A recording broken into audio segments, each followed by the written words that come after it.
Hello everyone, my name's Austin, you're watching Veloce Midwest, and this is a Jaguar XF. More specifically, it is my Jaguar XF. And if you've been watching the automotive news lately, you'd know that Jaguar has now finally bid farewell to this car. The XF and its smaller counterpart, the XE, have now both left production, which is something they announced a little while ago, a couple months ago, and now it's happened. So basically, a brand basically known for luxury four-door sedans like this doesn't make any anymore. They're all gone. So this is mine. I've had this for probably going on nearly 2 years, a little under that, I think. And it's been a fine car. It's an enjoyable car. It's a drivable car. And, well, it's a bit of a shame, really, that Jags decided to kill it off. But I do understand some of the reasoning. Jag really recently probably has not been the most profitable name. It's like Land Rover has concerns with reliability. Jaguar has always been, lumped in with that, but people still buy Land Rovers quite a bit. In fact, actually, the best-selling Jag is the F-Pace, which is also an SUV. I guess it's possibly just when people are looking for a car of this nature, they just tend to go for the Germans, the BMWs, the Audis. Even Cadillac probably has a much better share for their sedans than Jag does, which, again, it's unfortunate, but that's just kind of the way it's going. So in this video, we're going to talk a little bit about the history of the XF, kind of what it's been doing, where it's been, where it's ending, unfortunately, and kind of what Jaguar's planning to do. I'm also going to touch on why I bought this car, what my experience has been like driving it, and what it's like to drive. Since now that these are already going to be used cars, this is an old enough one, 2017, the values for these tend to plummet quite a bit when they drop off the lot, which means that the newest models, the 23s, the 24 model year cars, are also going to be dropping in price, probably relatively soon, in a couple of years or so. In which case you may be wondering, is it a good car to buy used? Is it just a fun car, because you'd probably be cross-shopping this with BMWs, Audis, probably even Alfa Romeos. So the question then becomes, where does Jaguar stand? Where does the XF stand? So let's get in the car and let's take it for a drive and let's talk about it.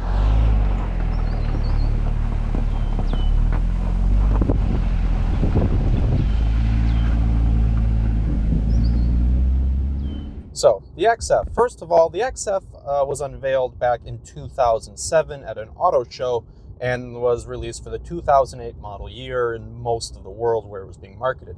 In the US, though, I believe it didn't come out until for the 2009 model year. Now, a quick thing I want to point out is, in my previous Jaguar video, I did mistakenly, I believe, infer that the XF was designed under the Tata Motor years, but no, obviously, since that didn't happen, the buyout didn't happen until 2009, that was incorrect. The car was mostly designed, or was entirely designed under the Ford ownership yet. And it's kind of a bit of a shame that it came out so late for Ford, because if you recall, Ford never really made any kind of profit off of selling Jags. It just didn't work out for them. And the XF really could have been a game changer for them, but I think they were already basically doing the work to sell the company off to someone else. In this case, of course, that being Tata Motors. So it was pretty much already over for Ford's ownership for Jag as the XF came out. And the XF, it had relatively good sales, at least I'm believing it had relatively good sales by Jag standards, that being about 30,000 units in the first year, and it just kind of kept going up from there. I think it peaked somewhere around at 48,000 units for when the facelift first landed, or maybe the second year of it, like around 2013, 2014. But then even up until the end of the first generation XF, which was 2015, it still had about 33,000 sales or something like that. It still never dipped under that initial year of sales, which I think is probably pretty good. I think that's probably more better annual sales than what the X-Type or the S-Type had. So I don't know, maybe if Ford held on a little longer, marketed it right, maybe it could have worked out, but Ford was trying to unload what was for them a rather unprofitable name. And it wasn't just Jag, they were also selling off Land Rover at the time, remember. Now, the car that I'm driving is part of the second generation of XF. This debuted for the 2016 model year. And this was almost a really clean sheet design, almost, to say that it still had some stuff left over from the previous XF, but was about like 80%, 85% all new parts, all new stuff going on, new sheet metal, a lot of aluminum in the frame and on the body panels. The steel stuff is like the doors and the trunk lid. So they were trying to, I think, remove some weight because they were adding some weight elsewhere. And I think they just wanted more of that real luxury sports sedan stuff going on into it. Something that was more competitive than maybe it was against the BMWs, the Audis, the Mercedes. Because the strategy for Jag really seemed to be fighting the Germans, which I guess is just British heritage at this point. But I don't know if it was really working, and given where Jag is now, I guess it didn't really work. XF sales started to slump off. They had the XE. They kind of had like a vehicle in every like real notable segment that the Germans could have been competing in. So, you know, they had kind of a mid-size sedan, a compact like 3 Series size sedan, which was the XE. There was the XJ, which of course was the big luxury, you know, executive class car. And then they had a couple of crossovers too. And then of course the sports car with the XK, later the F-Type. And that was the strategy. The only thing that still really seems to sell well for them though right now is the F-Pace, which is their larger SUV offering. I still see quite a bit of those around. That car still seems to have relatively good sales. And as of right now, it's also, of course, one of only like 2-3 models that they're still actually selling. Because after all, Jag is kind of in the process of, once again, of restructuring, rebranding. I guess Jaguar is going to be split from Land Rover now, because after the Tata buyout, Jag and Land Rover basically combined into one company, JLR, under Tata Motors. And now it seems like it's just going to go back to 2 separate ones, especially now as Land Rover kind of becomes 3 separate brands. You know, they try to like market Defender, Discovery, and Range Rover all essentially separately now. So they're all their own thing, essentially. And now Jag looks like it's following suit, because the whole new plan with Jag, I guess, is to rebrand, restructure as a very high-end luxury electric car maker. Something along the lines of like Bentley is what they're aiming for, which, funny enough, of course, back way in the day, Jaguar was the sort of budget version of Bentley, way back like in the 40s, 30s, whatnot. You know, it was the more cost-effective brand, out, you know, cheaper than the Bentley, cheaper than the Aston Martin. And now Jag, at the moment, no longer competes with them. They haven't really competed with those brands for a really long time. Maybe the F-Type was sort of like still the budget Aston Martin, I suppose. Some people may have even preferred it over certain Aston models. But no, now their main competitors seem to be stuff like BMW, Audi, Mercedes, even Cadillac to a point. They no longer were competing with the really high-end stuff. But to a point, I feel like that was maybe a better place for them. But I guess they didn't think so.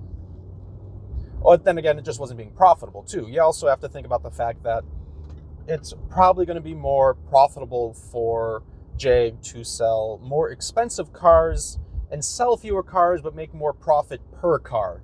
I think that is the strategy now. Will it work? Well, I guess we'll just have to wait and see. And of course, also worth mentioning that the end of the XF has come, and the XE for that matter. It was announced a little while ago that Jag was going to be discontinuing these 2 models as part of their restructuring and their rebranding and all that. And as of, I believe, late last month, that has now happened. The XF and the XE are both off the production lines. They are gone. They are done for. So I'm sort of driving the last of its kind for right now. You know, saloons, sedans, whatever you want to call them, depending on what market you're in. This was sort of like Jaguar's bread and butter, along with sports cars, and the F-Type has also since been discontinued. The XF is gone, the XE is gone, the XJ was discontinued a little while ago now. There was going to be an electric XJ, but then that got the boot. It's not really clear as to what's left for the Jag. But I guess that's what we're all going to find out. Now, why did I buy this car? Why am I driving it now? Why did I buy it? I figure at some point I should probably make some videos talking about my cars and why I have them. Gives you a little idea into what my headspace is. So, funny enough, the reason I ended up buying this car was because the previous car I had was too expensive. Now, I bought this one used. The previous car I bought new because I really don't know why. It wasn't a good financial decision, but me and financial money decisions, no, they don't necessarily all go in hand. So that's something you'll probably learn about on this channel about me. I was really hoping this rain would disappear by now, but the radar seems to be a bit incorrect, which is unfortunate. But basically, I wanted something, since I had to take a loan out on the car anyways, because the car I had paid off isn't currently working in a daily driver sense and hasn't been for a few years.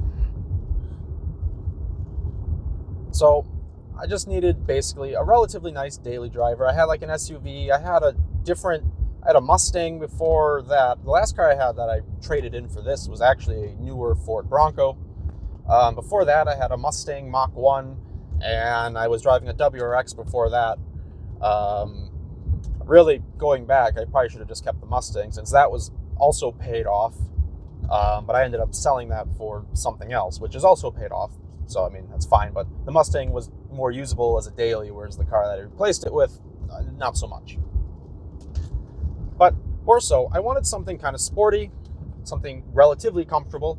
And I actually really wanted to go back to a sedan. I really like sedans. I like the whole sport sedan segment because I get something that's fun to drive and relatively practical. I didn't really want to cross over. I didn't want a full-size SUV. I did really like the Bronco, but I wasn't going to get something like that. I wasn't going to buy a Jeep, in other words. No. And I wanted something just interesting, I guess. I was actually looking for an Alfa Romeo Giulia, and I found one, but it was kind of far away, and I wasn't really getting a good trade value for the Bronco, and they didn't really want to move on their pricing. So I found this Jag at a much closer dealership, had really good history, certified pre-owned car, still had warranty left, which is nice when you're judging with cars that are a little more finicky, like a Jag. Had really good maintenance records. So it seemed like a very well-kept Jag, which is good when you're buying something like one. So I took it for a test drive, and I liked it. I liked the sound quality. It had a really good sound quality for the audio system, which I find to be important. I believe this is a Meridian sound system is what it's called on this car. Although I don't think this car is quite as tuned as a Giulia as far as the chassis goes. I think it's actually a very good handling car. This is 2017. This generation debuted for 2016, and I believe 2017 was the last year of kind of more like regular assisted rack and pinion steering, hydraulic steering, and then in 2018 they went to steer by wire.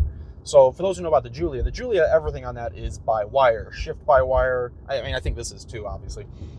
Shift by wire, steer by wire, brake by wire, which Giulia brakes are interesting. They take a little getting used to. Whereas everything on this was actually a little more still hydraulic, kind of regular stuff. That is more or less why I bought it. So let's talk about the XF2 just a little bit more now. Now that I've talked about why I bought it, let me just talk a little bit about what's going on inside of here, at least in this particular model. And now obviously there are going to be year-to-year changes, so everything going forward here is very much about the 2017 model, especially because 2018 had some changes. Though I think most of the stuff in here should also apply to the 2016 model as well. So first of all, power. Since a lot of people like to talk about power right away, this car is powered by a supercharged 3-liter V6, which is really nice, actually. And if you think about it, a little unusual compared to a lot of its competition. a lot of the other cars that this would have been competing against, whether that's be Audi, BMW, Mercedes, even something like Alfa Romeo or Maserati, basically the thing they all mostly have in common is turbochargers. So you get a really different kind of thing here, I guess, when you got the superchargers as opposed to the turbos. For one, turbo lag doesn't exist because you have a supercharger. The power, I feel like, picks up really quick. It just responds differently than a turbocharged car would. It's just different. Also, when you're looking at these things used, comparing the prices, you'll find again that these things are up against like used BMWs, used Alfa Romeos, but used Maseratis. This is the only supercharged option, whether it was new or in the used category around these prices. And it's one of the few V6 options. I guess there were Mercedes as well. You could get a C-Class with a V6. I think that existed. Although I guess for 2017, I don't know. I'd have to look that up. They could have been turboed at this point. And they would have been turbo 4s, obviously. So it's just kind of a different profile with this car that's a little bit different than some of the other cars that you could have been buying that would have been comparable. A couple low points in this car. I don't know how standard stuff like CarPlay was in 2017. This supposedly has its own proprietary version of it, but I haven't really been able to find much modern support for it. I believe much more modern Jags have all since gone to more regular CarPlay avenues. So I'm basically just stuck with Bluetooth, in other words. Going through this little road, we got nice little turns around here, and you know, honestly, this thing is athletic. The steering wheel really weights up. Ooh. Yeah, you can go pretty quick around here.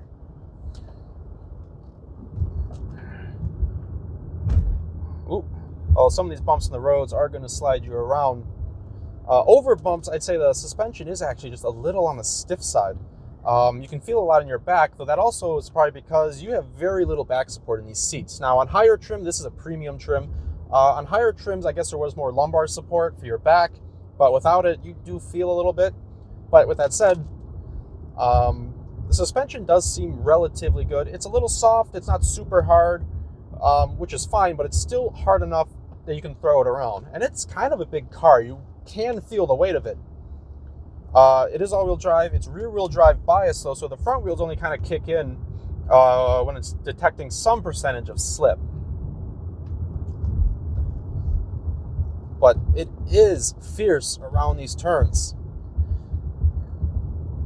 And for the price, you're getting a pretty quick car. Now, because of the V6, it is a little bit more of a gas guzzler, I will say that. Something like the Giulia is just as quick with a turbo 4 and drinks notably less gas. So that's maybe a consideration. The engine probably isn't as smooth, though, is what you can certainly say, nor can you really rev it as high with as much fun. But that's also going to be a lot better around the turns. The chassis is just developed a lot more for that. The S-Type, when it came out, which this car has some very minor relation to, really wasn't that great around the corners. It was more of a touring car for sure, whereas this has been re-engineered and retuned so much since the original S-Type that this is going for much more, it's more performance and it's better at it. You know, it's trying to actually be competitive. And that's nice, actually, though it's a shame that it just didn't sell as good. Now maybe XE is maybe a little bit better for that, because the XE is a bit smaller than this car. That one's probably even a bit more nimble. But for the size of this car, for the weight of it, it is actually really quick around. All right, what way should we go here?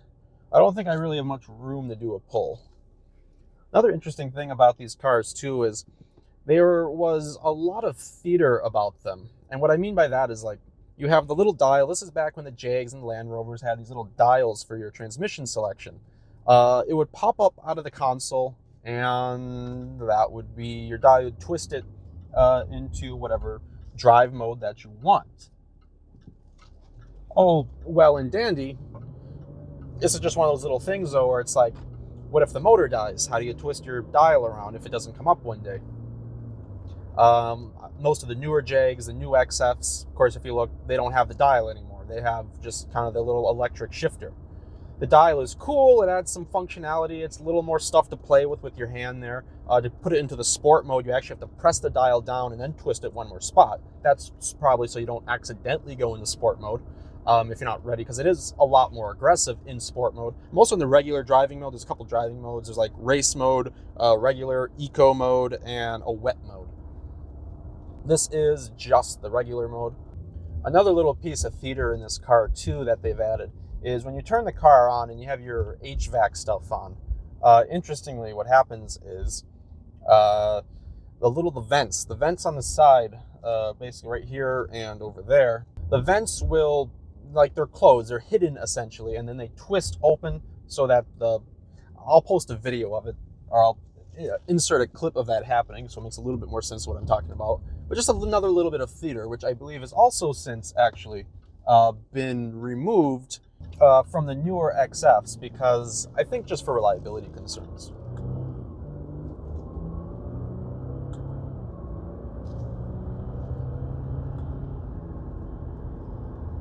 You gun it pretty good, actually. The shifts with the paddle shifters are decent when you throw it into the sport mode. You can rev it out pretty good.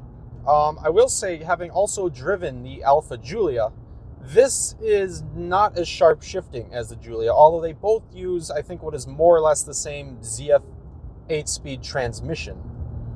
If you're driving it, you drive a Giulia back to back with it, it's going to feel a lot sharper. This is still pretty good though. So I'm not saying this is bad, it's just not as fast. And this car is, I'd say this car is properly quick. It's fast. You know, they rate the 0 to 60 on this like 5.2 seconds or something like that.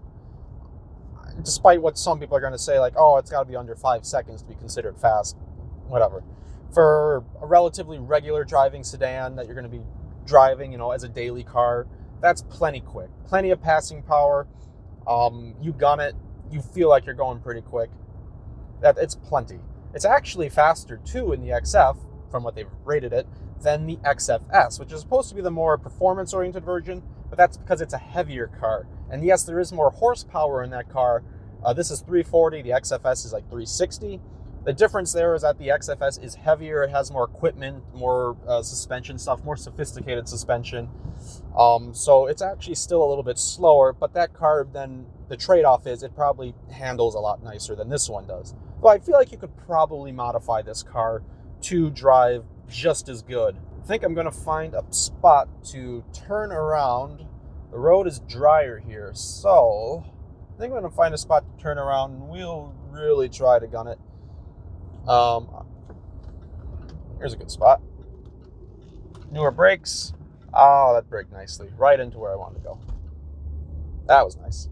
Ooh, we got a little bit of a slower twisty road here. We'll drive this just a little bit, see what it's like. All right, let's give this a little drive.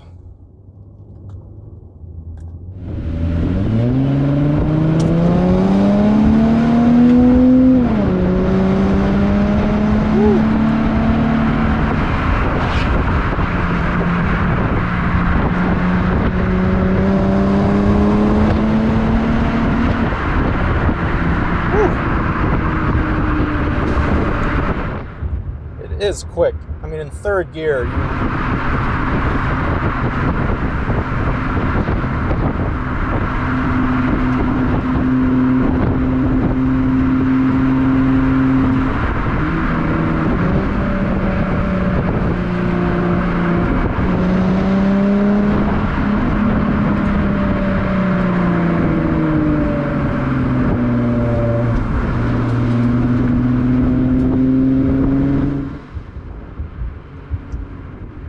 so yeah, that is more or less the XF.